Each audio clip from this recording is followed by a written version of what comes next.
कालचा दिवस एक सुवर्ण दिवस मी म्हणेन आपल्या विभागासाठी, कारण फक्त शेरेगाव नव्हे, शहापूर तालुका नव्हे तर समस्त ठाणे जिल्ह्यासाठी अभिमानाची गोष्ट.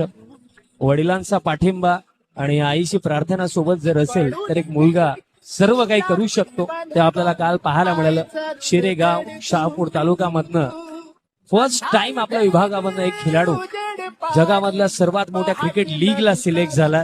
कालचा दिवस टाटा IPL ऑप्शन आपण पाहिला.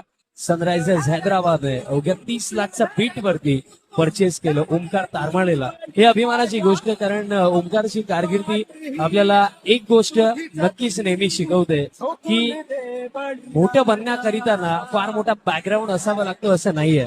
मनामध्ये यशस्वी होण्याची जिद्द असेल ना तर व्यक्ती कोणत्याही परिस्थितीमधनं यशस्वी होऊ शकतो. ते आपण पाहिलं. आणि ओंकारची कारकिर्दी आणखीन एक गोष्टही आपल्याला शिकवते की संयम ठेवा, मेहनत करत राहा. कारण एक व्यक्ती एक दिवसामध्ये कधी मोठा नाही बनत, पण प्रयत्न करत राहिला तर एक ना एक दिवस नक्कीच मोठा बनतो.